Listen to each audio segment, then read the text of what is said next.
What is going on, everybody? Welcome to the Locked In Sports Podcast. I'm William Locke, joining you from Chicago, Illinois. And of course, as always, we have Luis Barranco joining me from Miami, Florida. He's back from Atlanta, bachelor party weekend, best friends. Luis, how you doing? Thankfully, I like to first thank off Mr. William Locke for giving me yesterday the night to sleep in and recuperate from the weekend that was. Only a collective of 6 hours of sleep were gotten this weekend, but we're home. Happy to be home. Happy to get off this work week started. I know big week ahead.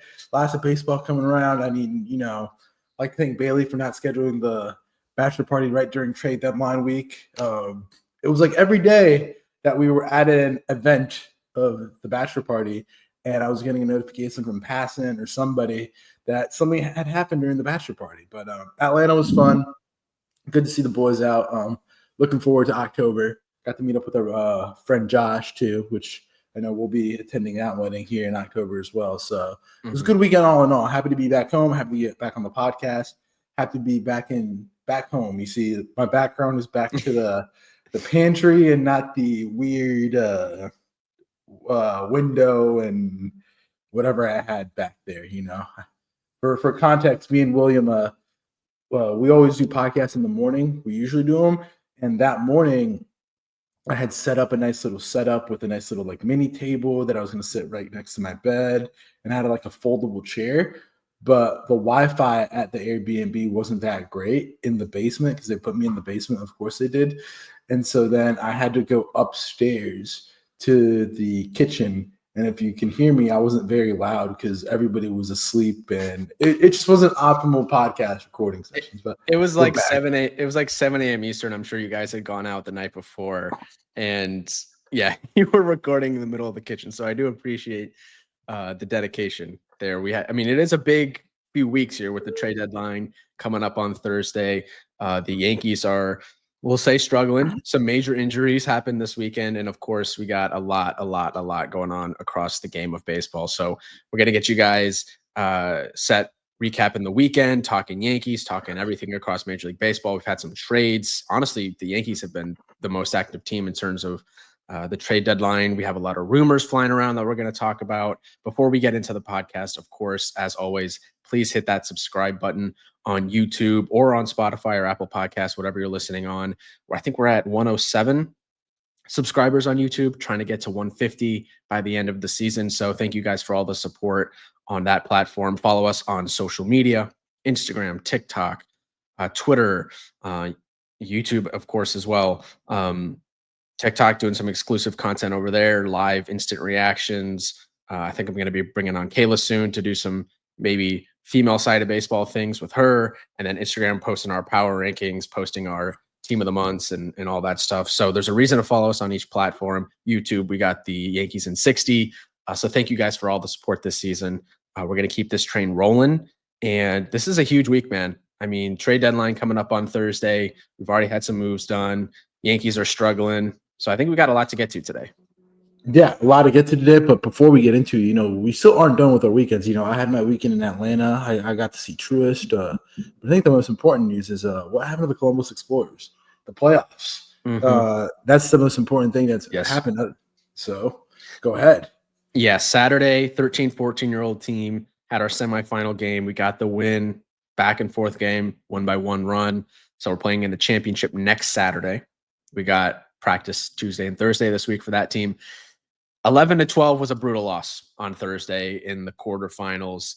I don't know what other way to put it. We were the home team, bottom of the last inning. It was tied 3-3 or 4-4, and we had the bases loaded with no outs. All we had to do was get one run and 2 straight strikeouts, and then a guy tried to score on a pass ball and he got thrown out at home. We didn't score. It goes to extra innings, and the other team hits a 3-run blast to take a 3-run lead, and then we go 1-2-3 in the bottom half of that inning. We were eliminated. Tough loss for 11-12s. Kids were devastated. I felt bad. I had to do a lot of consoling. I think it was a teachable moment. It was a teachable moment in the sense that baseball is a very hard sport. You're not going to win all the time. Yeah, I felt bad for the kids because they're so great. It's great hanging out with them and coaching them and teaching them the game of baseball. Luckily, a lot of them do come and show up for the 13, 14. So I still hanging out with them, seeing them. 13, 14, like I said, championship game on Saturday. So huge weekend. 11 and 12s were eliminated though. And it's got devastating fashion. Hey, but maybe they'll be back next year. It's not, thank God there's no transfer portal, no NIL available. So we hope that the parents will not force them to transfer to other ball clubs, and they'll be back next year, you know? Yeah, I But hope so. I hope to see some of those kids next year, or all of them, because they're all great. yeah. Great coaching them up. And yeah, I do think most of them should be back next year. There, were some rumblings. Some of the kids in passing say they want to go to a different team, but we got by far the best team. We just didn't come through in that game. So I don't think there's any reason for them to leave. Of course, some kids will graduate from the 13, 14-year-old team as they go into high school and they're too old for the league. But 11 to 12, yeah, everyone should be back. We got to go to the pros. They'll be going from college ball to the pros, NIL. But it's always at the end of the season. It's always a very tough part of the season. I mean, lots of emotions. We'll have to wait and see what happens to see. But regardless, I mean, you got the Columbus Explorers. They're cooking. Anthony Volpe-esque pass ball at the end, or no? What do you mean Anthony Volpe-esque? Like Volpe base running esque this decision. It was tough because the backstop is super short and there's like wooden planks, I guess, on the fence behind it. So the ball just bounces everywhere and it bounced off to the side, but it didn't go too far. And I mean, I don't think you go there unless you absolutely know you can score. The guy at the plate, obviously, you don't want to take the bat out of his hands. It was a bang, bang. Like it was close at the plate. I probably wouldn't have gone, but I don't blame him for it. You're trying to win the game in that situation. I don't know. Was it Volpe-esque? Maybe. I was gonna put you on the spot and ask you for the decision in case one of the parents listens to this. We're not trying to create a bad atmosphere on the Columbus Explorers next year. But regardless, the Columbus Explorers season, there's a finale. Thankfully, I'm back for the foreseeable future, back till October. No more traveling for me until October. So podcasts will have the normal background. I am well rested, so let's get this going. As we always start off the podcast, we're going to talk about the weekend that was for the New York Yankees with our fan William Locke, who has been a Yankee fan since birth. This weekend, the Yankees played one of the NL's best in the Philadelphia Phillies, in which the Philadelphia Phillies showed why they were the class of the NL this weekend. The NL East, which we'll talk about later, is probably one of the best, if not the best division in baseball. On Friday night, the Phillies won 12-5 in a game where the bullpen was absolutely atrocious. The Yankees had a 3-2 lead into the seventh, but the Phillies scored 4 in that inning off of both Tim Hill and Luke Weaver. Ian Hamilton wasn't great either, neither was Scott Efros, with both of them kicking up 2 earned runs. On Saturday, which was a doomsday of a day for most of us, including me, and waking up to hearing the news from William. Saturday morning was just not a good morning for me, for a multitude of reasons. But it got worse when the news that Mr. Aaron Judge was removed from the lineup. I got that notification that morning, and I thought, I was like, oh, it's just a scheduled off day. And then William's like Tommy John. And I don't know if William was being, heat of the moment, or if this was actually happening. But thankfully, it was a flexor strain in the right elbow. Yeah, I was in a dark place on Saturday morning. I was at the game because we played at 10 a.m. and I was obviously saw the news about Judge and that he's getting his elbow examined. And I was like, my thought immediately, of course, Tommy John. I feel like I kind of do that just to rationalize. I just assume the absolute worst. And then when it's not the absolute worst, okay.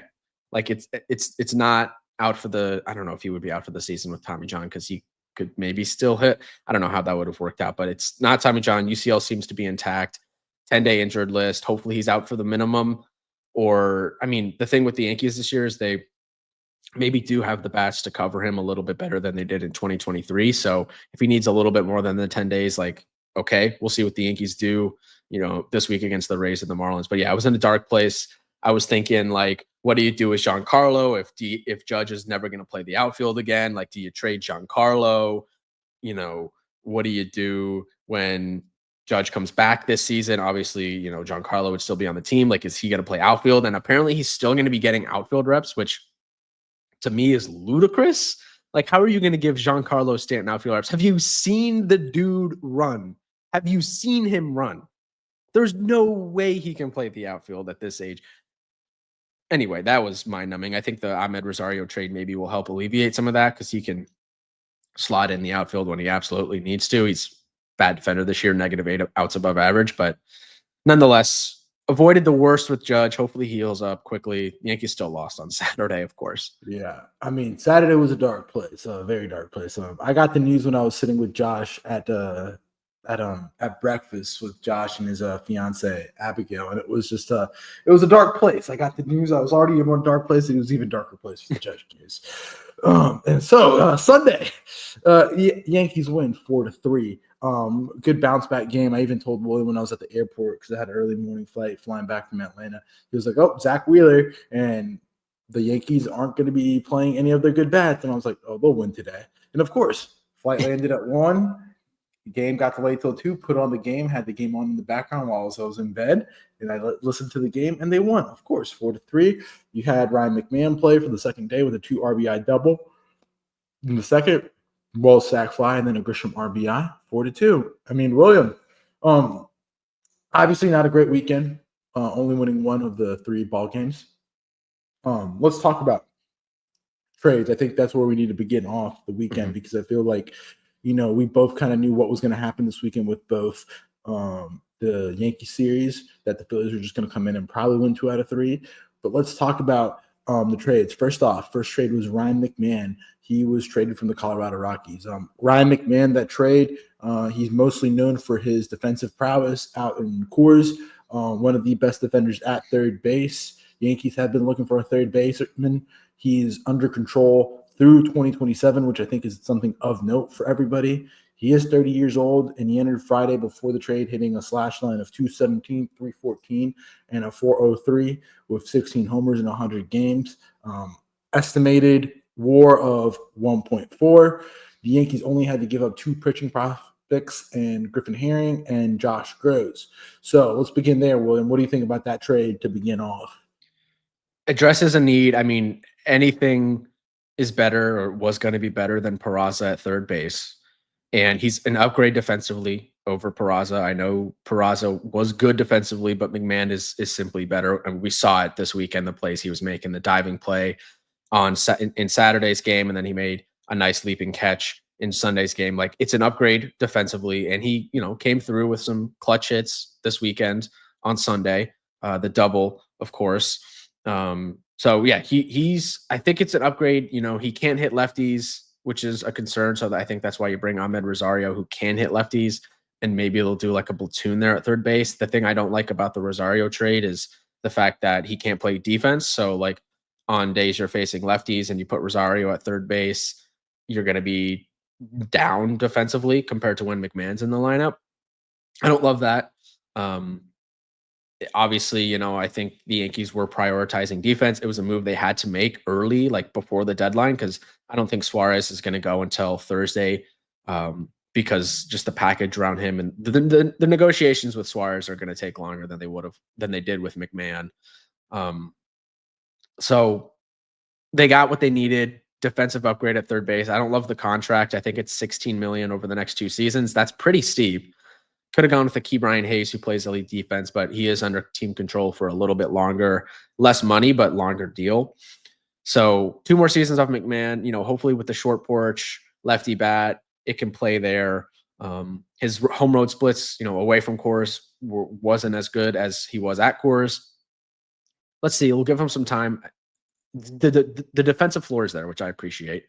And, you give 2 pitching prospects, but they're going to Colorado. So it's like, that's probably it is the worst possible place you can go as a pitching prospect. So, if those guys pan out, it'll probably be somewhere else when they eventually move on from Colorado and not in Colorado, because who's the last pitcher Colorado developed? Couldn't tell you. So overall, I think it was a net win trade, not necessarily a needle mover, but something that the Yankees needed to do, in my opinion. Yeah, no, my kind of thing is like I look at it like this. Not a huge fan of this trade. I understand you need to find a defensive floor for third base, excuse me. And here's the deal. You can go right now on Sport Track, right now, no sponsorship, and look at the future third baseman free agents. The third baseman free agent class is very, very weak for the next couple seasons. Like the infield class, the only real big impact guys that you would pay would be outfielders, and the outfield looks pretty set with the Yankees with the future of Bellinger because I think he'll be back. Judge, he'll depending on what happens, he'll still be on the team, but he'll be in the outfield. And then you have Dominguez, but if it comes with McMahon, he's locked up for 2 more seasons, and at 16 million, like you're not going to beat that, and that's just tough because there's nobody else you would get. Like who would you go and acquire at third base? Well, the Yankee fans wanted Suarez. I don't think he was a fit because of the defense, the strikeouts. We already have a righty power in the lineup. Key Brian Hayes was the other name listed. I think Willie Castro was the name that was floated. This one makes sense in terms of roster construction. Why don't you like the trade?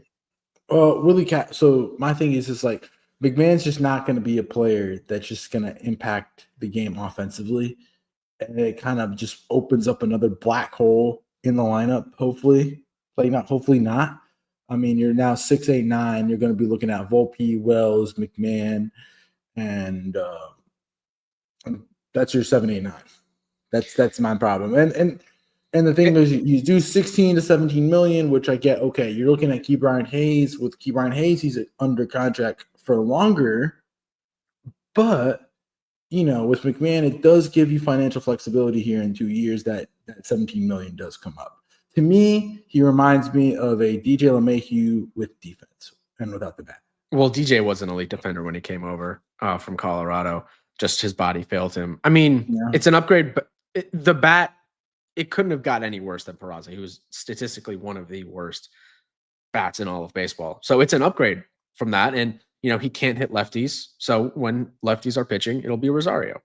So, I mean, you can't do you. It's just like you're right. Yeah, there's not anything better. I mean, anything's better than Peraza. It's at this point. It's just 7-8-9. I'm looking long term. 7-8-9. Wells, Volpe, and McMahon. That's just not a good enough 7-8-9 for a World Series team. Is McMahon a good enough third baseman to be on a World Series team? I don't know. It's not like he's prime Nolan Arenado out there defensively. Yeah, you're not getting prime Nolan Arenado. You're not getting, but there's no bats, and it's just like at third base, it's just such a shallow position that if you don't have one of those like top 6 to 7 guys, like it really doesn't matter. It's just like when you're the Yankees, you do expect to have somebody that's legitimate there at that position.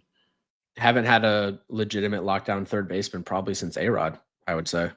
It was his birthday yesterday, if you knew that. Oh, I didn't know that, no. Yeah, but yeah, I mean, I'm cool with it. There's not much you could have done. I mean, the Suarez package, as we have both conspired, is going to be something astronomical. Whoever gets him is, What do you think the package is going to be like for Suarez? Because I posed that question to Cubs fans about, potentially moving Matt Shaw for Suarez, and they thought I was crazy. But I feel like, yeah, I know. When I think about it, it's probably going to be major league talent. It's going to be a mix. My thing is how desperate are teams? Right. And the thing is with the Cubs now, Matt Shaw's playing a lot better. So I feel like that gives them a little bit of leverage in negotiations with Suarez because I think they need pitching more than they need a third baseman in Chicago. So you have Matt Shaw that's producing. He could theoretically you could just ride it out with him the rest of the season. And then, okay, that's a team that's out on Suarez. The Yankees are out on Suarez. Who's left? Seattle. But, he really struggled, or he wasn't the same player as he is this season in Arizona as he was when he was playing in Seattle. So did the Mariners see that, and like maybe does that cause some trepidation from their front office? I don't know, but the Suarez market, I feel like, I mean, I don't know right now, but it feels like you forgot one big team. Detroit. That would be, yeah. Detroit does have the farm. I just feel like the teams that they matched up really well with, Arizona, were teams that had good pitching in return. And who had good pitching in return? The The Yankees. Yankees, yeah. But the thing is that Arizona's like all these teams are making moves this early. It just shows you what Arizona's asking price is. Arizona's asking price is probably through the roof. And that thing probably doesn't fall till tomorrow, Tuesday. 48 hours prior. I think he's going on Wednesday or Thursday. I don't know what the market looks like for him right now. There's no way they have to trade him. They have to trade him. He'll end up on the Mets or something. Like I can just totally see a world that the Mets just get like that Papa Cohen's like, we're going all in. Like I've read things that like they're in for Luis Robert, and they want him to give Mark Mantos. I can just see that Cohen's like, just go for it. And they just go rampant on the trade market.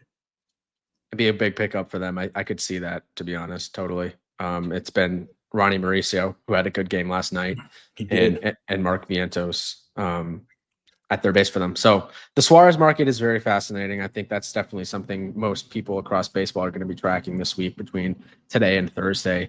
I mean, anything else on the Yankees? I personally don't have a ton. It was kind of obviously good to avoid the sweep, but it was one of those series where you came in and you just, right now with the way the Yankees are playing, you knew you were going to lose the series, to be honest. Amed Rosario, thoughts? I kind of already gave him defensive concerns, but he's good against lefties, so it'll be maybe a platoon there at third base. The beard is pretty. I thought it was supposed to be cleanly kept facial hair. He's got a pretty big beard, probably the biggest beard in Yankee Steinbrenner history. But yeah, I think how Steinbrenner history. Well, George implemented the facial hair policy, so I don't know. I mean, I feel like it adds much needed infield depth. Now all of a sudden the Yankees are somewhat deep in the infield. Still, you got Volpe out there, which is not great. I think Rosario's played a little bit at shortstop this season, so maybe that puts a little bit of pressure on Volpe. Not much, but it's something. Overall, it was a whatever move. I mean, moving Clayton Beater, that's fine. He's not been great. And then it was some prospect, right? Some guy that's playing in the Dominican League right now. Not even. Yeah. I thought the name was a typo when I saw it. Braum Martinez. But I guarantee you he's going to be one of those guys that in like 5 years, like, oh, what a player he is. And they'll be like, yep, the Yankees gave him away. With the way the Yankees trades have been working out, probably. But I want to get your thoughts on this. And before we close out the segment, what would you think about a Duran or a Duran, or maybe, well, Clase is out, but more Johan Duran coming over? I mean, there's been a lot of rumors that the Yankees have been looking at Johan Duran. There's also the rumors of Cindy Alcantara, but mainly Duran. I think high leverage reliever help right now. What do you think about it? The Yankees they got to trade for a bullpen arm at this point. It's 1 or 2, 3 bullpen arms at this point. They desperately need help in the pen. Everyone needs help in the pen. All the contenders always need help in the pen. But especially Duran. What do we think about Duran? He's a step below Clase. I think I got him ranked below Clase. But he's one of the better relievers in the game. The Twins are going nowhere this season. What do you do? Because Williams has been really good closing. So do you take Williams out of the closer role? I don't know. But I do think, a move for Duran would make a lot of sense. I like him. And then, Weaver has been up and down, but it'd be some combination of Weaver, Duran, and Williams to close it out. I think that's good. They need guys in the middle relief. A lot of injuries in that in the bullpen right now. Hopefully, like Fernando Cruz can come back this season. He's got the oblique. I don't know, but to answer your question, I do like the idea of Duran. What the return would be like, I don't know. I mean, you said Spencer Jones. I thought that would be crazy. That'd be ludicrous, in my opinion. How is Spencer Jones not a top 100 prospect in baseball? By the way, he's been having the best season of any minor leaguer statistically. But yeah, I don't know. I kind of think they need to make a trade for a high leverage arm, like these like Class A's. Why? Because think about it. In a world of next year, you could roll in next year with not having a closer. Because, Devin Williams is a free agent. Luke Weaver is a free agent. Think about it. If you do get Duran does have team control. And that kind of solves an issue for next season, 1. And 2, Durant's contract is team friendly, so you're not going to have to pay high. In the world where you don't get a Durant, you're going to have to pay high closer money to Devin Williams or Luke Weaver. So you do save on that, spending number a bit. And that's why I kind of think it does make sense. It's just depending on what the return is, and the market is just so deep where you have the Dodgers and Philadelphia and I think the Yankees. I think you're just better off making a move for one of those higher leverage arms. Yeah, Durant's got 2 years of arbitration before he's a free agent in 2028. It makes sense. Yeah, I'm personally not a fan of giving closers and relievers big money. It's either a hit or a miss. Josh Hader is working out so far in Houston, but you got like an example of Tanner Scott not necessarily working out this year in LA. So, and he's now injured. So I don't love giving relievers big money. I think that money is better spent elsewhere. It's, obviously an extremely important position, but I think, other positions are just more valuable than closers. So Durant, team friendly arbitration type situation. Yeah, it would make sense. Depends on what the return looks like. That's the major question, but I think it does make sense. Here's another one. What would you think about Jake Bird on the Yankees? What do you think if the Yankees cut a nice deal? Like, we'll take up on the McMahon money so you can help us on a deal later. Another trade with the Rockies? I would be surprised if they did too. Why wouldn't they have just included him in the original deal? Some deals take time to materialize. You want to hear out and, time. Let's trade him more pitching prospects. That trading with Colorado is so easy. All you got to do is feed, because they're desperate for pitching. All you got to do is feed them some pitching prospects that might be mid. And they think they can turn them around, but it's like no one's going to be a good pitcher in Colorado. Just feed them pitching prospects. Yeah. I mean, now as we close the segment, let's look the week ahead with the Yankees. Yankees, big critical 3 games. I think this is the biggest so far, the biggest series of the season versus the Rays at home. They got the Rays at home, and then they come down to Miami this weekend. The hottest team in Major League Baseball again. You going? How we? We'll see. Got to check the bank account. Yeah, fair. Tough weekend last weekend. 4-game set against Tampa. Huge. It's going to be Schlittler versus Rasmussen tonight. Fried versus Joe Boyle tomorrow. Will Warren versus Zach Littell on Wednesday. And Marcus Stroman versus Ryan Pepio on Thursday. Got to win 3 of 4. Tampa's really struggling. They're down to 500 now, 53-53. They just got swept in Cincinnati. We'll talk about that series later, of course, in the MLB recap. But got to win that series. Stroman, by the way, brutal start on Saturday. But you got to win that one. And then, yeah, Miami's been playing really good baseball. That's a sneaky, tough series. And then next week, to wrap around, you got 3 on the road against Texas, which is going to be really tough. So Rodon, Heel, and Fried are going in Miami this weekend versus Jansen Junk, Yuri Perez, and Edward Cabrera. So you're getting the 3 best pitchers that Miami has to offer this weekend. That'll be a fun series for you. Fun series. Everybody's going to be pulling up. I know the city's going to be pretty happy. I know Yankee jerseys have been popping up at the airport. That's the one thing I miss about the summer. Just going off a little tangent, but don't you love when you're at the airport, especially like a southern airport like Atlanta, and everybody's like in perfect games, perfect game, fittings, baseball bags. I know you really can resonate with this, like in the summertime, like perfect game bags, baseball camp T-shirts, and everybody had an MLB shirt. Like you saw a bunch of You saw Rockies jerseys, Ole Miss baseball camp shirts like that. Like I was like, oh yeah, nature is healing.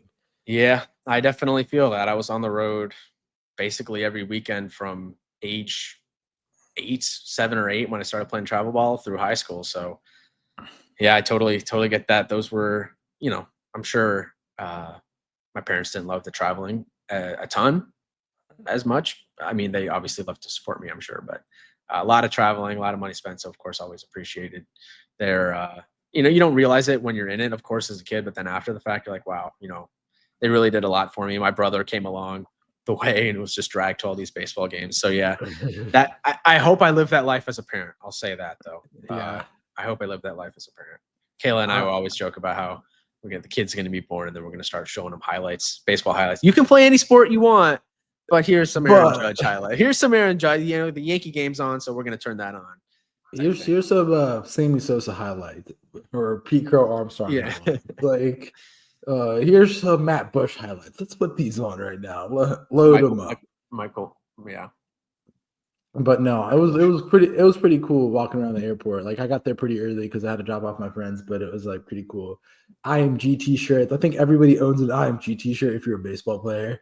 Like you don't play for IMG, but I think you just need the IMG like t-shirt just to say, oh yeah, IMG. But pretty cool. Baseball bags with the bats. But other than that, big weekend. Remains to be seen what happens for the Yankees coming up. I mean, I'm not going to even ask you for the ranking of the Yankees. I know it's going to be terrible. Rate the weekend, probably a sub 3, sub 2.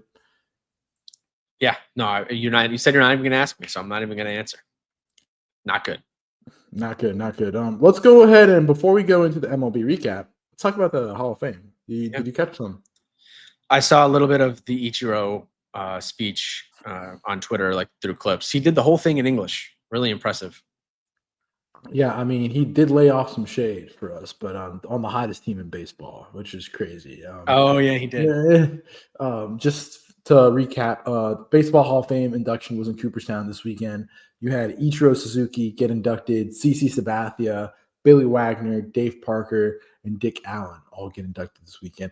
I think the funniest one this weekend was Ichiro Suzuki, where he was talking about his careers in full English. I mean, Ichiro Suzuki just seems like the gem of a person. Seems like the type of guy that would want out on a night out just to have a beer at a bar and chat with. Oh, I would love to have a beer with Ichiro. That might be, if you're power ranking like baseball players to just sit down, have a beer with, I think Ichiro is absolutely at the top of that list. I think Ichiro, his career really gets understated because he came over a little bit later. But man, the longevity that man had. The comment of the weekend with Ichiro was when he was doing his speech. He talked about all of his career and especially about the Miami Marlins, which it caught a lot of clips. He joked around that he had never heard of the Miami Marlins before he got a contract offer in 2015. Which is pretty crazy because he is a major league player that was playing in the States for a while. And he probably had to have played a couple games in Miami. There was a lot less interleague play back then. I don't know if they matched up, but that was a funny comment. Definitely throwing some shade. He played for he played into his 40s, right? He was a Yankee too. Oh yeah, I remember him as a Yankee. That's for sure. I remember I remember sitting in right field at the stadium when Ichiro was on the team, and there was this lady, Japanese lady, that she said she came to every game and she was standing in the aisle the whole time, like kind of pacing back and forth. And apparently she was a really big Ichiro fan. Obviously, he was the most popular Japanese player before Ohtani. He still might be the most popular all time Japanese baseball player because like guys like Ohtani look up to Ichiro. So I don't know. I thought that was interesting. The Japanese players, like the country backs them like no other. Most people don't realize it here in the States, but like even dudes like Yu Darvish or Seiya Suzuki are like massive deals in Japan. So Ichiro, obviously the first like great like Hall of Fame, like first ballot Hall of Famer level talent in my coming over from Japan, and it was cool to see him get inducted. He was let's just pull up his resume. Yeah, MVP, Rookie of the Year, 10-time All-Star, 10-time Gold Glover, 3-time Silver Slugger, 2-time batting title. Did most of his production certainly with Seattle when he was there from 2001 to 2012, excuse me. And then he got traded to the Yankees midseason when he was 38. He played all the way until he was 45, retired in 2019, only played 2 games that year. I think he finished his career out in Japan in the Tokyo Dome when they kicked off the season, but he played until he was 45. I mean, if he played his whole career in America in Major League Baseball, he'd probably be the all-time hit leader. That is nuts. I mean, I was just thinking about I was looking up just now. There was a story I read a couple years ago about Ichiro's pregame meal that he would only eat chicken wings before the game. Like the dude just seems like one of those like eccentric baseball players. Like he just seems like one of those guys that you would hear stories about back from the 60s, 70s, and 80s. But Yeah. this dude was just playing like when we were growing up. But that's just Ichiro for you. He's kind of a mythical figure, to be honest. Yeah, like I was reading here that his they were saying that he got because of him, Japan paid 275 million in broadcasting rights between the Major League Baseball and Dentsu Inc., which is a Japanese advertising company.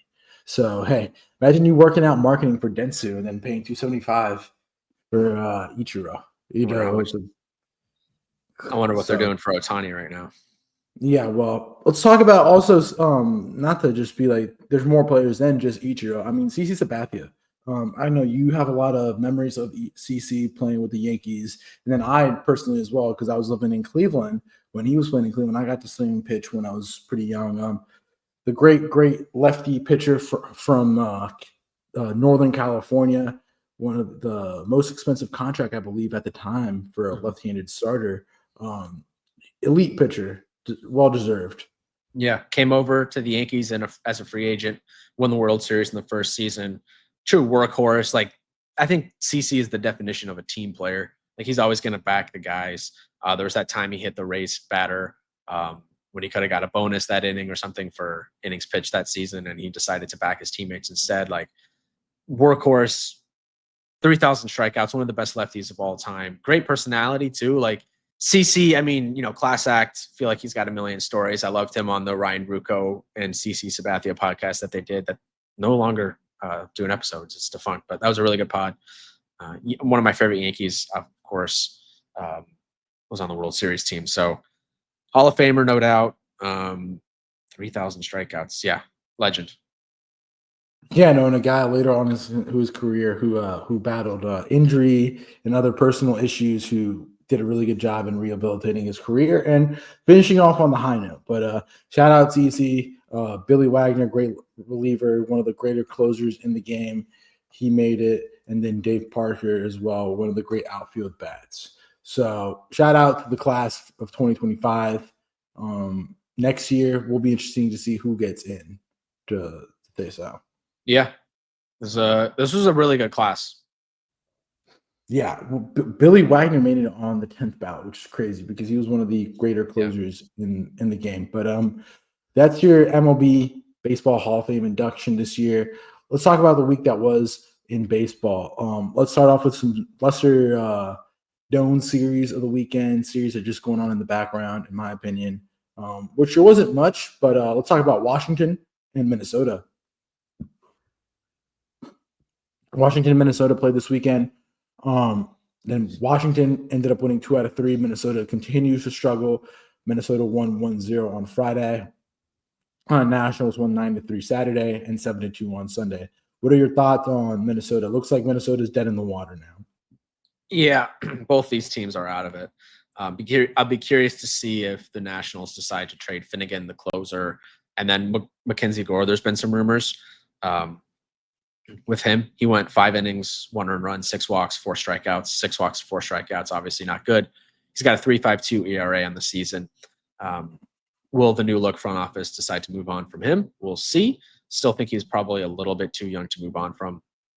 And then James Wood has been struggling of late. If you look at his month of July, he's hitting 184 with a 577 OPS. Only 2 homers this month compared to 876 in the months prior. I'm not concerned about him. Young hitter, he's going to struggle.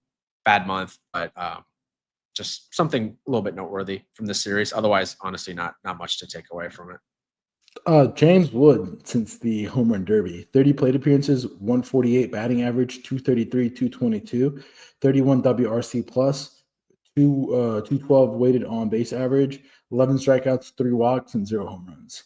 And that was July 26th, so as of Saturday. Hasn't been great since the derby. Let's continue going on around the majors. Baltimore, Colorado.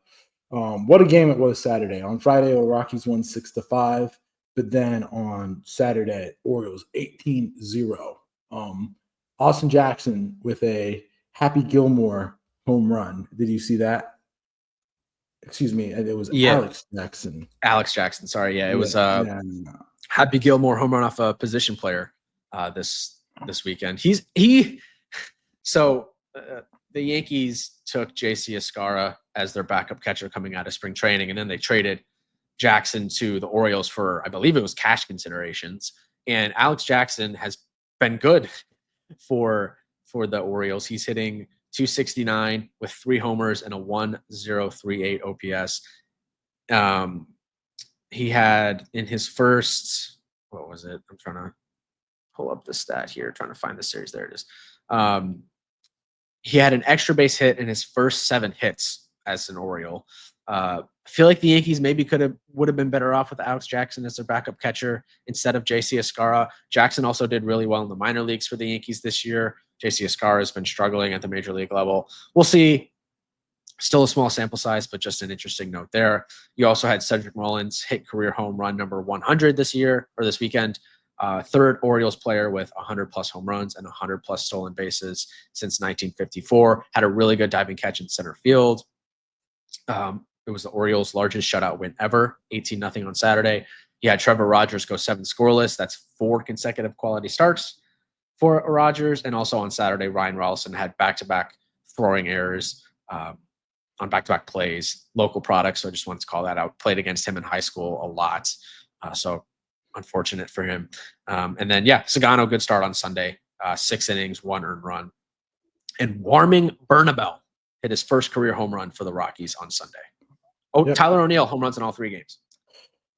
Typical Tyler O'Neill stat. Won't hit another home run for another month. Won't hear about that one.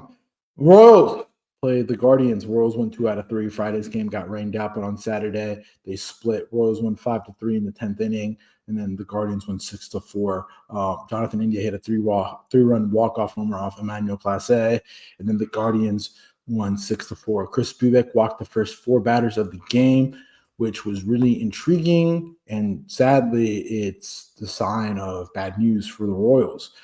He was placed on the IL with a left rotator cuff strain yesterday, and then Jack Coglione was also placed on the IL on Sunday.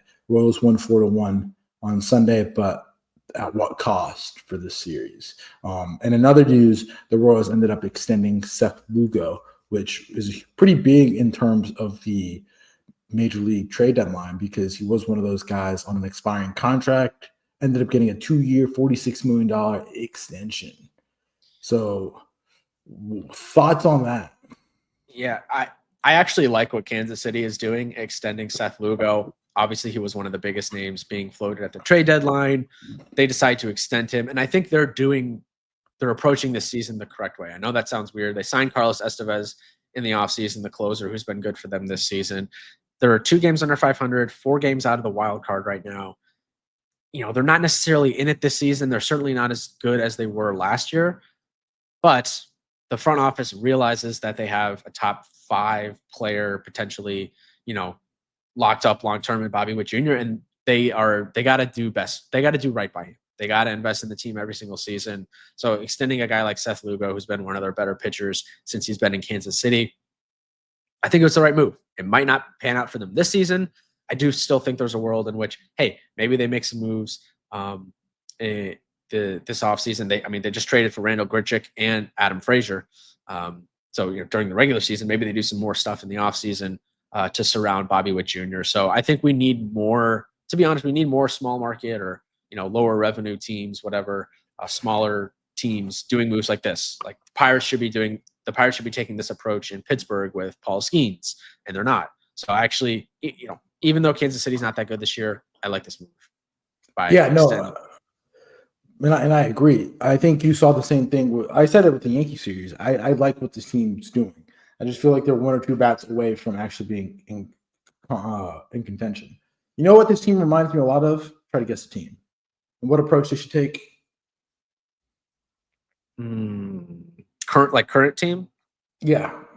Who's a little bit more ahead of schedule? Very similar. Almost carbon copies. Milwaukee? No, Milwaukee's 2 ahead. They're 2 Milwaukee's like a Mercedes-Benz. We're talking like Honda to Toyota. That's what we're looking at right now. Tampa? No. I don't know who. The Cincinnati Reds. Cincinnati Reds played Tampa this weekend, and the Reds swept them in a 3-game set. Don't look at the standings now, but the Cincinnati Reds are now 1 game behind San Diego for the wild card. Don't lose you for that 4th position in the wild card standings. Don't look now, getting the 4th, because you have the Cubs right now. Cubs and Brewers are both tied, and then the Philadelphia Phillies are 60-45, and then the Reds are only a game back between San Diego, 57-49 and 56-50. Reds won on Friday, 7-2. Zack Wheeler had a tough start for the Tampa team, and then Reds had well, that's what they are, Tampa team. The Reds played on Saturday, 6-2.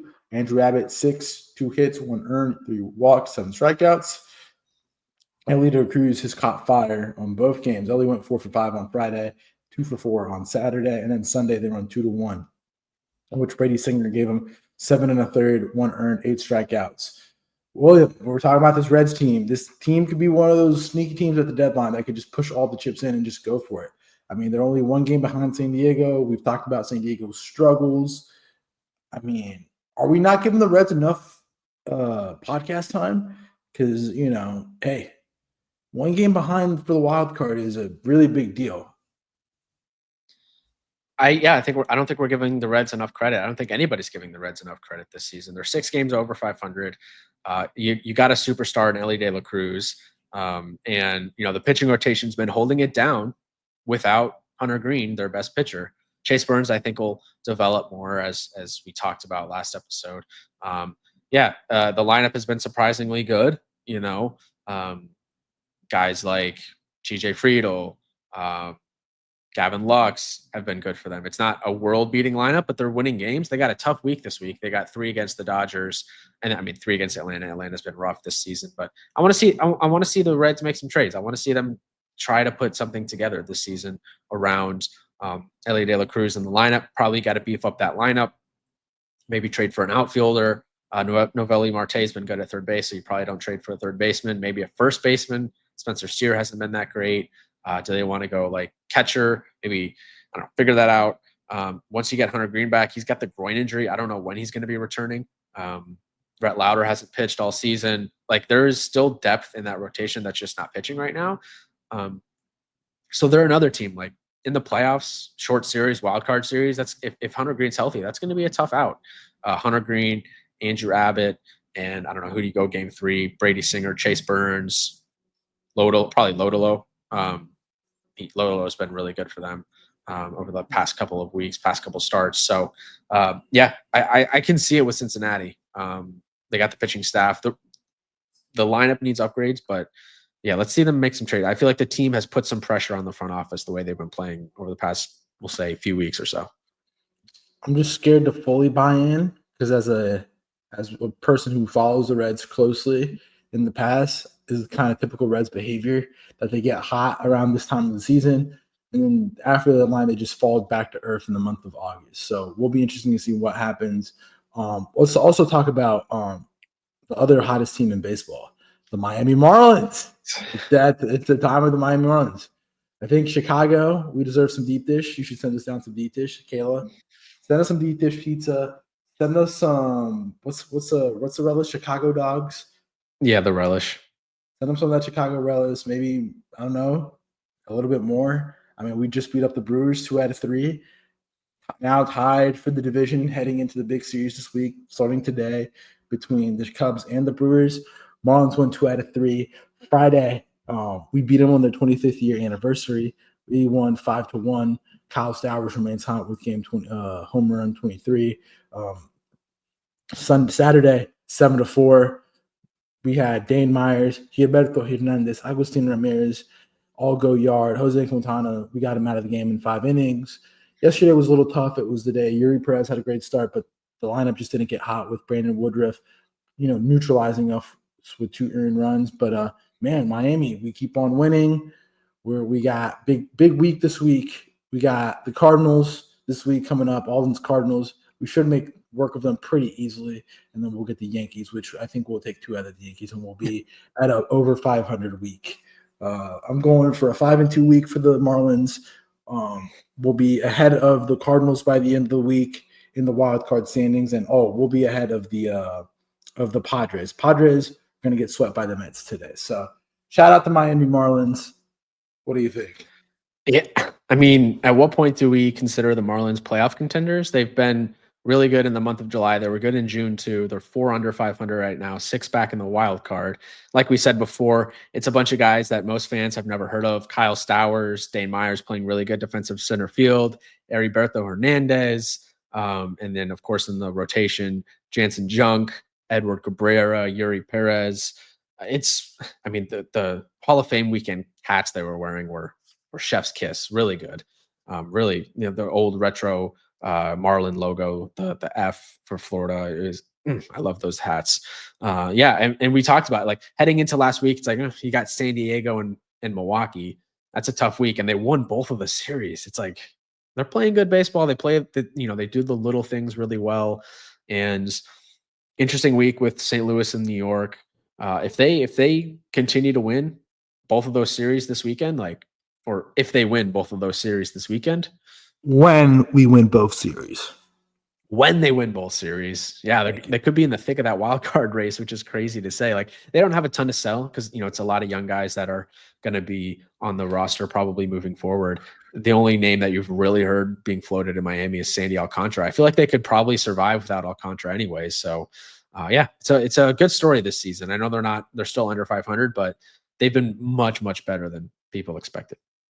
What did I say last week? What were we going to do last week? You doubted us last week. What did I say?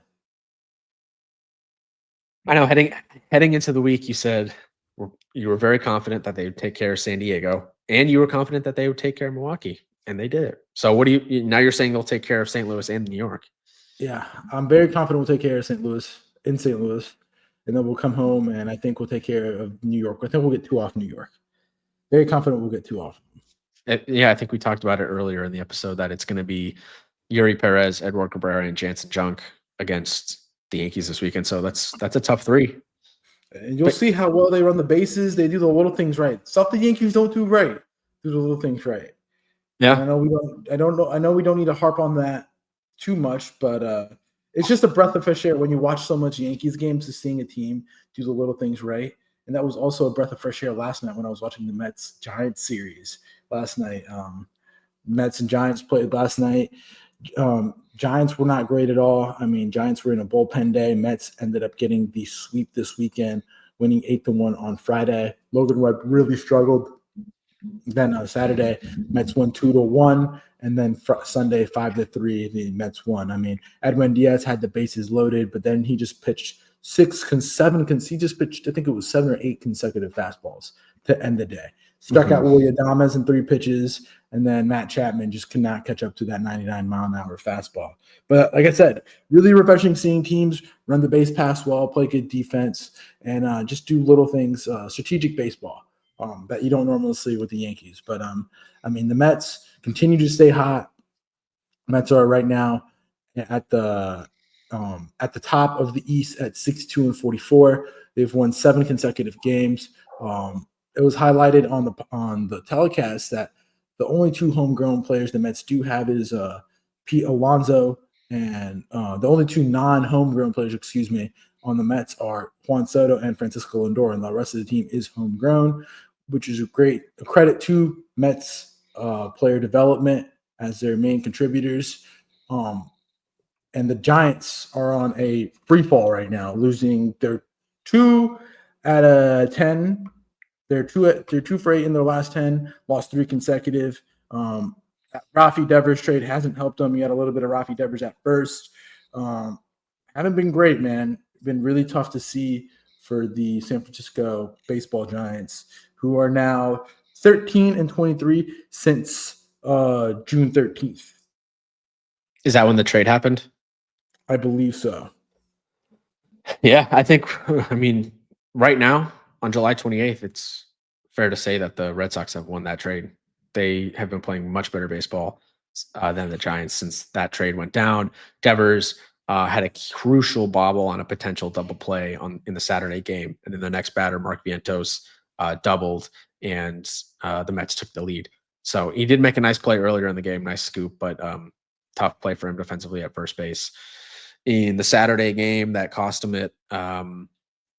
Yeah, Logan Webb, that's another thing, like struggling right now, 7.36 ERA in the month of July. He's faced a lot of good teams, 6 earned runs against the Dodgers, 4 earned runs against the Blue Jays, and now 6 earned runs against the Mets. He had been really good against the Mets prior to that.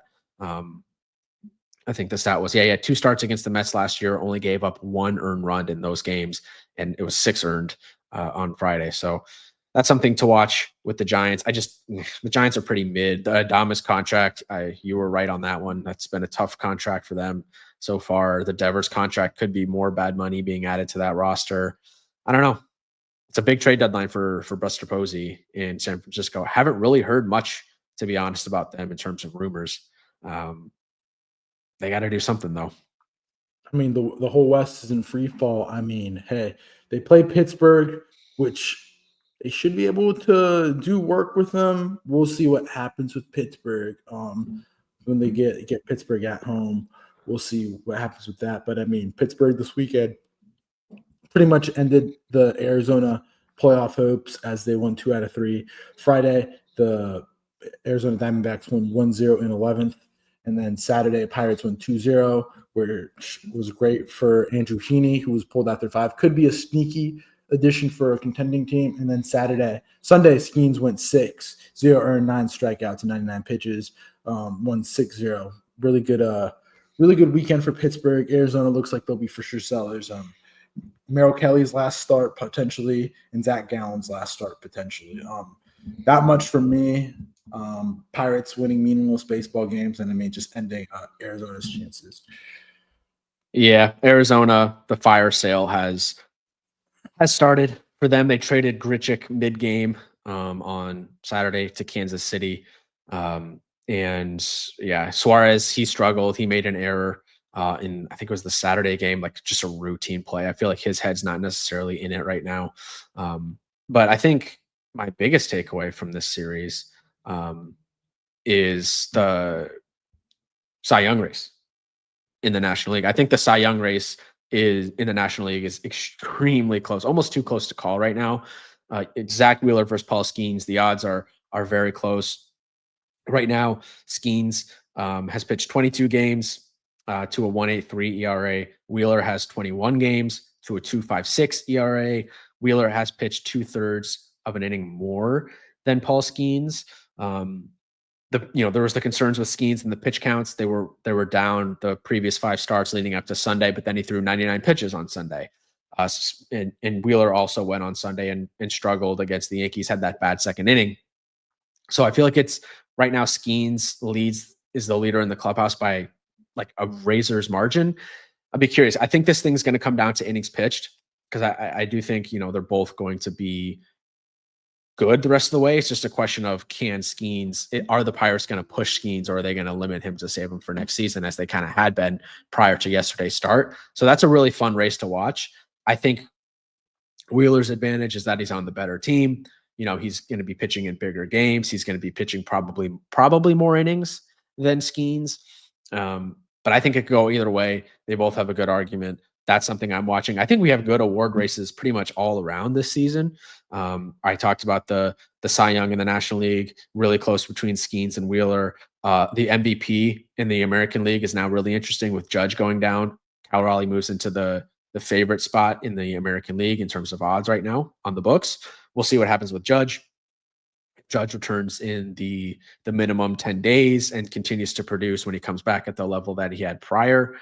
He probably wins, but Cal Raleigh is up to 41 home runs. Like, I could see Cal Raleigh winning it if Judge needs an extended absence on the injured list. The Cy Young in the American League, it's Skubal right now, but man, Garrett Crochet has been incredible this season. I don't think Crochet is getting enough love. Again, Skubal has had a better season than he did last year. He's my leader in the clubhouse right now, but I got to give some love for Crochet. He's having a Cy Young level season that he's probably a Cy Young in most seasons that Tarek Skubal doesn't exist. But unfortunately for Crochet, Skubal is playing for the Detroit Tigers. He's playing at an elite level. And then, Rookie of the Year, Nick Kurtz is probably he's definitely going to win it in the American League. We'll talk about what he did this weekend. And then in the National League, I think you have an interesting race between Drake Baldwin and Jacob Mizorowski. The Brewers had been limiting Mizorowski. His last start didn't throw that much, but I think there's a good race that's going to be or that's going to happen between Baldwin and Mizarowski. So I feel like at this time of year and like early August, end of July, early August, around the trade deadline, a lot of these races are typically wrapped up. But I do think that there are some good award races to watch this year in baseball. I do think the National League NL MVP is wraps. It's going to be Ohtani. PCA's he's good. He's not MVP caliber this season, in my opinion. But I'm looking forward to a lot of these races. Yeah. Let's talk about the hottest team in baseball. That's another race going on. The Toronto Blue Jays. Toronto Blue Jays beat the Detroit Tigers in a heavyweight matchup up north. Blue Jays won 3 out of 4. Blue Jays won 11-4 on Thursday. Friday they won 6-2. Saturday they won 6-1, and then Tigers ended up getting getaway day at 10-4. I mean, man, Detroit's in free fall right now. Thankfully, they're in the Central Block. Gonna be one of those teams to look at the deadline to see if they bring in something new to just refresh that team. I mean, they haven't been good since that Seattle series pre-All-Star break. Yeah, I think they need to add another arm to the rotation behind Skubal. Flaherty had a good start on Sunday, going 6 innings, 5 hits, 0 earned runs. But, it's Troy Melton, Casey Mize hasn't been good. Reese Olson's been okay. I think they need some bullpen help as well. They're 20th in bullpen ERA this season, 16th in bullpen WHIP, and 29th in bullpen Ks per 9. So there's some work to do in the rotation. I think they need to add another bat, potentially an outfield bat, because Parker Meadows just hasn't been good. There's a need for a third baseman. Certainly, do you go for a Suarez? That would be a huge move for the Tigers that I think would excite a lot of fans. Riley Green's been struggling over the last week, but that's fine. Who's the bat? My question is who's the bat that really scares you in the Detroit lineup right now? Javi. Locked in Javi. It's like a locked in Russell Westbrook. Does the Tigers lineup scare you in a playoff series though? No, but I think they just match up really well. That's always been the Tigers thing. None of the Tigers players scare me off the team. I'm more scared of a Tariq Skubal and the pitching, how they can beat you pitching wise. But when the pitching's not great, as it's been recently, you're then stuck with the team that can't really put up that many runs. I mean, we were talking a lot about Spencer Torkelson because my buddies are from where I went to high school with Spencer Torkelson, and they were talking about, he was great at the start of the season, but now he's not been so great. And so I don't know what you do there at first base. Again, you have that third baseman issue. They have a good farm. It'll be interesting what they do because they can do a lot or they can do nothing. But I think with how results have been, they have to do something. They have to do something. They got to add to the bullpen. To the bullpen, and they got to get a good frontline starter, but not necessarily frontline, but a good 3-4 starter behind Skubal and Flaherty. I think Arizona trading with them would make a lot of sense with Zach Gallen, with Merrill Kelly. Those are a couple arms that I think would be very beneficial for the Tigers. Do they do some type of package with Gallen and Suarez? That's going to require a huge haul if you're going for Gallen and Suarez or Kelly and Suarez. But I think Detroit and Arizona makes a lot of sense linking up as trade partners. Detroit, they got to do something to inject some new energy into that clubhouse. They got the first 3 games of this series weren't even close. We're not even close. I think the stat was on Sunday, it was their first 3-run lead in 20 days. That's crazy. I mean, they're not playing good baseball. They've really struggled in July. Again, the lineup doesn't scare me. So if the lineup's not going to scare you, there's not a ton that you can do at the deadline that's going to add to that, unless, of course, you go out and get a Eugenio Suarez. So if the way that the Detroit is going to win in the playoffs is going to be obviously led by their pitching staff and Skubal and Flaherty, they got to get something else behind them, I think. And that's where they need to upgrade. But yeah, it's been rough. It's been a rough go for them. Can we talk about the batting practice that happened in Chicago last week on Friday? Yeah, let's do it. Kayla was in shambles on Friday night. You would have thought the Cubs lost Game 7 to the World Series the way she was reacting to the Cubs loss on Friday. Let's do it. Take it away. This is your local series. Go ahead. Yeah, Crosstown Classic. Cubs win 2 of 3. So it wasn't that bad of a series for the Cubs, but they did get destroyed on Friday night. 12-5 White Sox win. Shota Imanaga was throwing batting practice. 3 innings, 12 hits, 7 earned, no walks, 2 strikeouts, 3 homers. really tough start for him. Adrian Hauser, 6 2/3, 3 earned runs, 3 walks, 3 strikeouts, 2.10 ERA. He's down to. He'll definitely get traded. But then the Cubs win Saturday 6-1 and 5-4 on Sunday. So they did salvage the series. Good start from Cade Horton on Saturday. Solid start from Ben Brown on Sunday. Benintendi had a 2-homer game on Sunday. Matt Shaw, talked about him a lot last episode, but he's been tearing the cover off the ball. Had another home run in this series.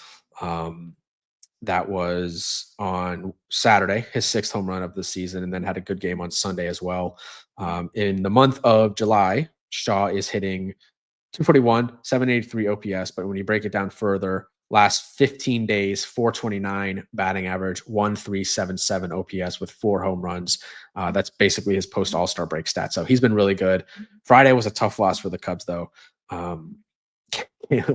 She was like, "What are we doing? It's the White Sox, one of the worst teams in the league." I'm like, "It's one game. It happens. It happens." And then we watched the game on Saturday, and they bounced back. So Crosstown Classic, always fun. Cubs took care of business. They won 5 out of 6 games in that series this year. There's a little bit of trauma bonding, at least on Friday, for both of y'all. Phillies beat y'all 12-5, and the White Sox beat y'all 12-5. So, hey, good night for you guys. Yeah. Yeah. Well, yeah. Wish it was different, but yeah. We've reached the point where we talk about the Yankees a ton the way they're playing. Just try to avoid that conversation and focus more on the Cubs, to be honest. Yeah, that's more of a taboo conversation right now. Let's talk about A's Houston. Good weekend for the A's this weekend. They got a 4-game sweep. I mean, Houston's struggling with all these injuries. Isaac Paredes is going in for a second opinion on the hamstring. Might be looking like Houston might be a big buyer here at the deadline. Trying to just, again, like Detroit, keep the good energy back up. I mean, Thursday, A's won 5-2.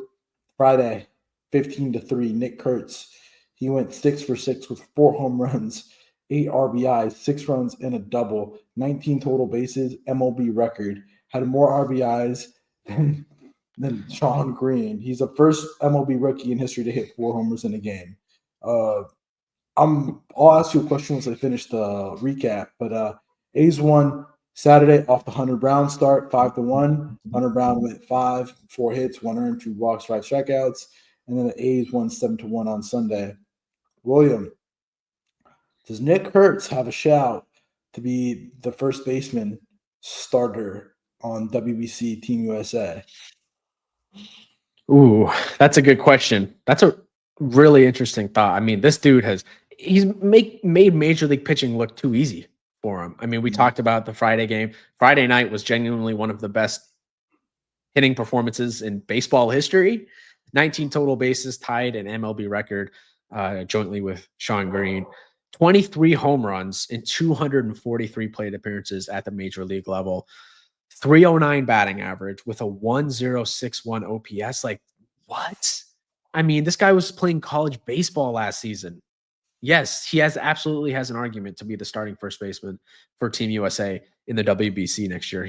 I'm telling you, this guy could hit 500 plus home runs in his career as long as he stays healthy. He's only 22. So, and he'll probably end up moving to DH at some point in his career. He could play for 20 more seasons. I mean, what? This dude, incredible. And then he follows Saturday's game up. He goes 2 for 4 or he follows the Friday game up, goes 2 for 4 on Saturday. Oh, and he also had 3 hits on Thursday, out of the lineup on Sunday. But it's like 13-game hitting streak. Dude's crazy. I mean, yes. Who are the candidates? Pete Alonso, of course, comes to mind. Paul Goldschmidt. What? What? No chance. Paul Goldschmidt, because I mean the best first basemen are foreign. Vlad Guerrero, Freddie Freeman. Freddie Freeman. Oh, he's Canada. Yeah, I forgot about that. He's Canadian. That's pretty much it. Christian Walker, he hasn't been that great. Not going to be Walker. Matt Olson has a conversation, but I'd rather have Kurtz than Olson. That's tough. Michael Bush. I guess Bryce Harper, but I'd rather have Olson than Harper and Olson than Alonso. I think Olson has the best argument to be the best first baseman in the majors right now. I mean, if you look at F4, yeah, he's leading all of first baseman in F4. Harper's 7th. I don't know. I mean, Harper missed a lot of time with injury, but I don't know, dude. Nick Kurtz has made Major League Baseball look too easy for him. So statistic. I mean, what? It's awesome to watch. I mean, they just swept. They went into Houston and swept them in 4. They're Yeah, still man. like 16 games under 500, 11 out of the wild card. Like it's not going to happen for them this year, but they got a future. They definitely have a future. I How guarantee long? you if what's up? How long until Kurtz gets traded? I don't think they'll get traded because I think the Vegas money will get pumped in. Yeah, that's true. So, Is it going to be a new look A's when they're in Vegas? They're actually going to start spending money. who knows? I mean, there's also that wild rumor that the Rays are going to start spending money and give Kyle Tucker the largest contract and go for it. Really? Yeah, there was a little like Twitter blurb I read. New ownership coming in, right? So yeah, new ownership want to make a splash. Talking about the Braves, I was at Truist Park. You know what Truist Park reminds me of? You're going to say Wrigley because of the ballpark area they have around it. You know, you've been to Wolf Chase Mall. It reminds me if they put a stadium on Wolf Chase Mall. Why? Because it's out in the middle of nowhere, right? It's not in the middle of nowhere, but it's outside of the city. And it's like it's right next to interstates, which is like great. Like it's a really well-made ballpark. And the reason I bring it up is Braves got swept by the Rangers. Rangers won 8-3 in Texas, and 6-5 and 10 on Saturday. Michael Harris went 4 for 4. Corey Seager's on a 26-game on base streak, and then the Rangers won 8-1 on Sunday. But Braves all starters from the opening day team are now on the 60-day IL. All starting pitchers, yeah. Truist is literally, if they were to put a baseball stadium on Wolf Chase Galleria in Memphis, that's what it is.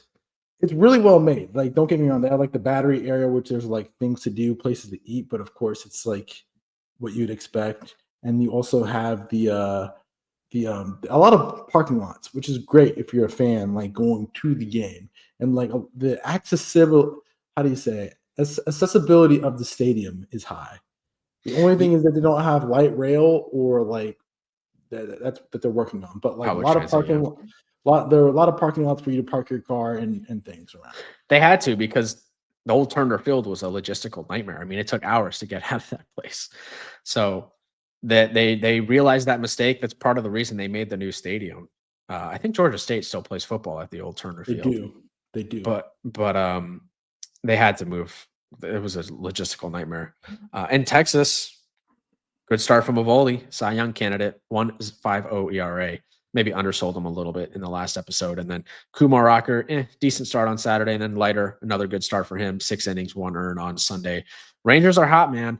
They're 6 over 500, tied with the Mariners right now for that third wildcard spot.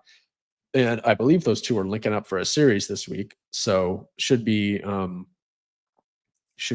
interesting week. Yeah, it's Texas versus Seattle for 4 games this weekend. That'll be must-see TV. Texas, man, they got to go in. I don't know what they do necessarily because the lineup feels kind of set. Like Josh Young's been a lot better. I don't know. I mean, they're playing really good baseball. The rotation is just crazy. So let's see what they do. I mean, Tyler Mahle was really good before he got injured. He's been out since early June. Yeah, their team I wouldn't want to play in the playoffs. I'll tell you that. The Yankees got him next week. Hottest team in the majors, winning 9 out of their last 10 right now.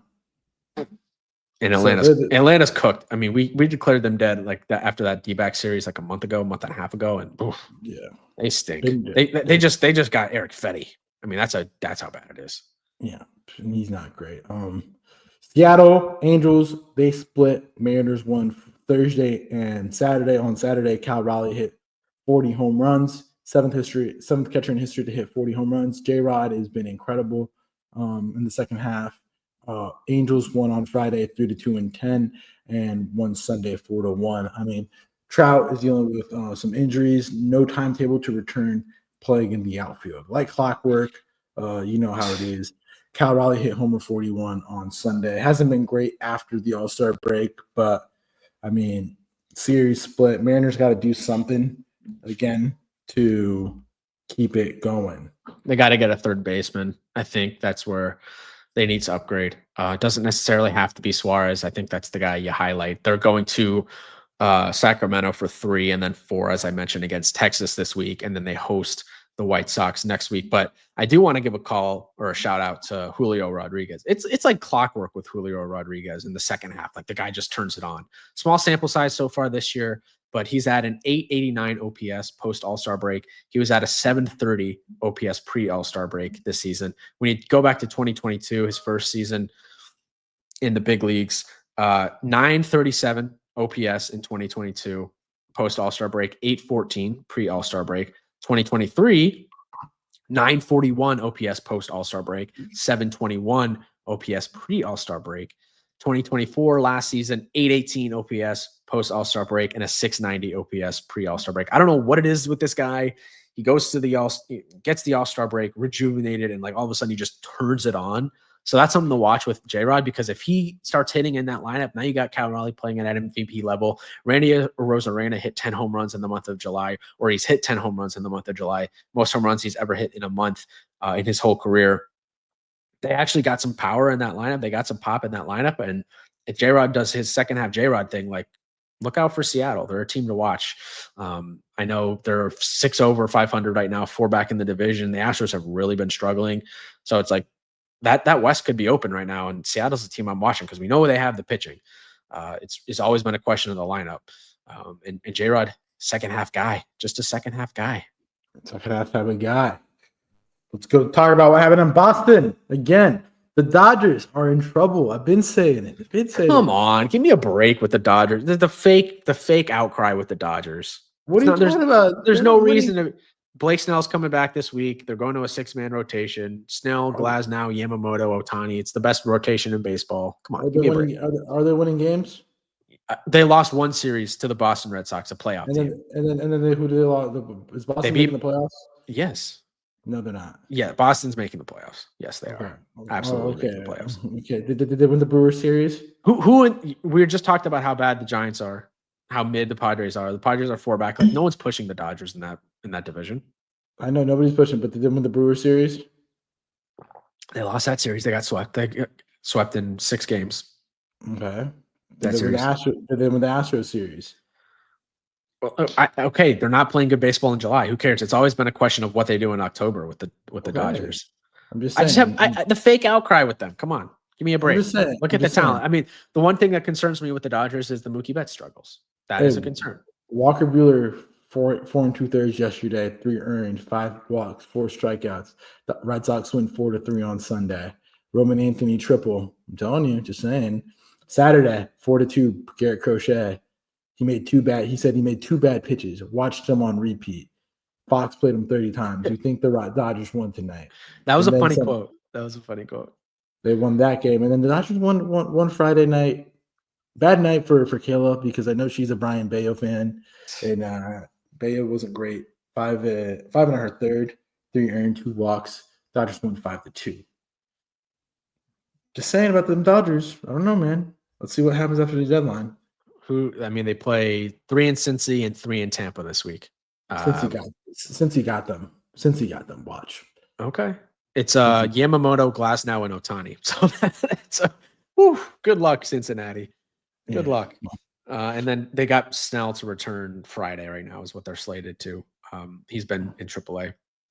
I was reading through the Nesson website, and there was some user by the name of X, and they talked about the Crochet quote, and he said, "Totally agree with Crochet. Also, to add fire late in the game, they advertised a 10:30 a.m. Pacific Coast time start for tomorrow being Sunday's game. The game is being played in Eastern Standard Time. They're clearly catering to the Dodgers. Absolute joke."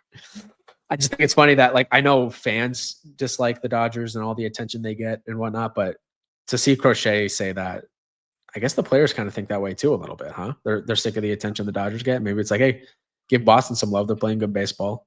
They are. Brewers are playing great baseball too. So we'll see the Brewers tonight and Brewers Cubs tonight. I know y'all will be locked into that one. In Chicago. Huge series. And then they got a 5-game set later in August because there was a rainout earlier this year. So that'll be a huge one too. 5 games, yeah, that's huge.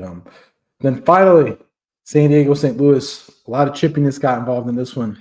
Yep. The series split. Cardinals won Thursday 9-7. Friday they won 3-0.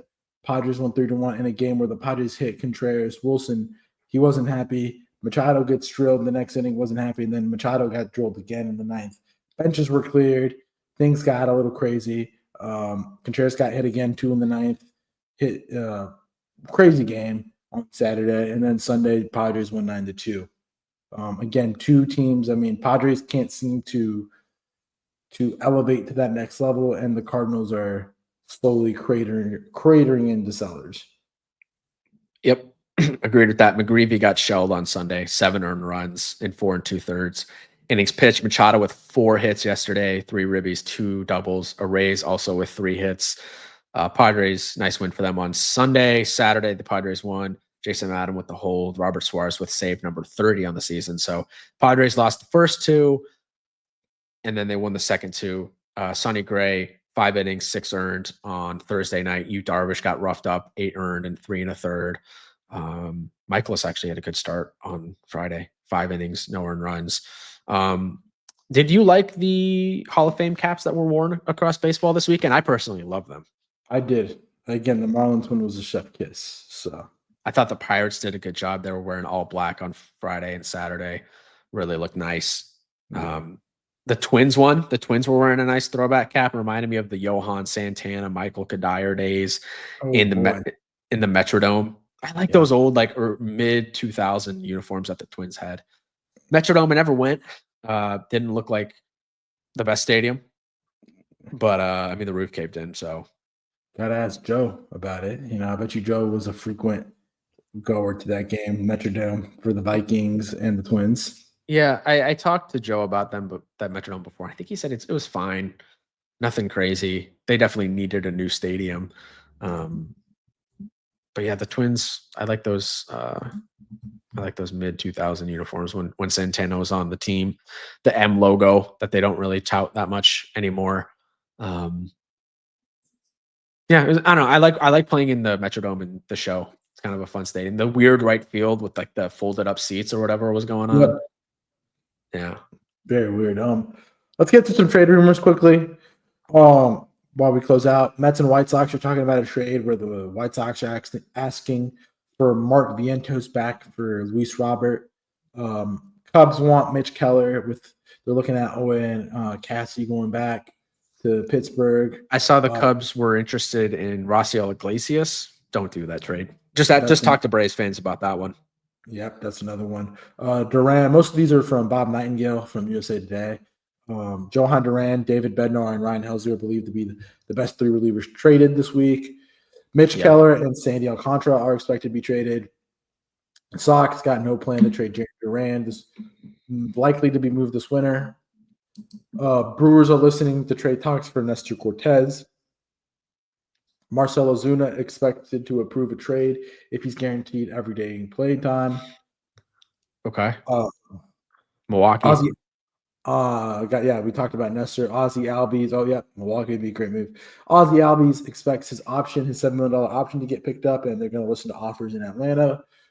And then the Rays, like I said earlier, are softening the stance on Yandy Diaz and Brandon Lau trades. Anyone that sticks out? I'm fascinated to see what the Cubs do because they got the third base thing that might be solved, and now they really need some arms desperately. I think a trade with Arizona, Zach Gallen, Merrill Kelly would make sense. Some type of reliever, although I personally like Daniel Palencia. I'm a little surprised they really want to go in on a closer. I feel like I personally think they'd be better off just going for a starter or 2, to be honest, starters. So fascinated to see what they do. Fascinated to see if Milwaukee does anything to upgrade. Yeah, I don't know. I mean, we're getting close Thursday. So next episode will be trade deadline recap. It's going to be a huge week. Yeah. You can never have too many arms, in my opinion. It's like in football, they always talk about. In basketball, you can never have too many 3-and-D wings. In football, you can never have too many DBs. And in baseball, you can never have too many pitchers. Yeah. That's true. That wraps up the week for this Locked In Sports Podcast edition. William, anything to close out today? No, just follow us, subscribe. Thank you guys for listening. As always, another loaded podcast Thursday, or probably record on Friday, actually. Friday will be another loaded pod.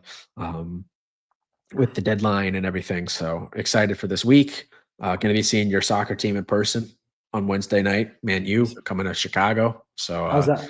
How did that come about? Like you're going to Kayla get you tickets? She didn't know what team you liked and got you she the saw wrong tickets. no, she saw the advertising back in January, and we both thought it would be kind of fun. So it's Everton versus West Ham at 5:30, and then Man U versus Bournemouth at 8:30. So summer soccer series, Premier League preseason in Chicago. Figured we'd go. Yeah, Arsenal not playing, but we just signed that Gyökeres guy from Sporting. So Gyökeres. Gyökeres. Yeah, Gyökeres. Yeah, he does that silly. So we'll It's see. It's both of them up like that. Alexander Isak about to go for 200 mil to Liverpool. Poor Red Sox fans are not going to have any money to re-sign Roman Anthony. They're not going to have any money to buy anybody. They're going to be running Moneyball. Should go get Billy Bean to run that organization here real soon. So, I mean, you trade Devers. The trade seems to work out. You got to reinvest in the team and re-sign Roman Anthony. Roman Anthony seems like the truth. Roman Anthony, Marcelo Meyer. Hey, good vibes up in the Sox. But that wraps it up to this edition of the Locked In Sports Podcast. Make sure you follow us on X, Locked In Sports Podcast. Make sure you click subscribe on the YouTube panel. Now we're aiming for 150 subscribers by the end of the season. Not season, by the end of the year. Only 2 months of ball left. We're getting into that important parts of the season. Make sure you follow the TikTok. William's posting exclusive content on TikTok. And then you also got the Substack. Substack article is coming soon from William. Yep. Thanks, Luis. Fun pod as always. Huge week. We'll be back to recap the trade deadline in the next episode. Hope you all have a great week. Hope you enjoyed this episode. And until then, catch you guys next time. Peace out.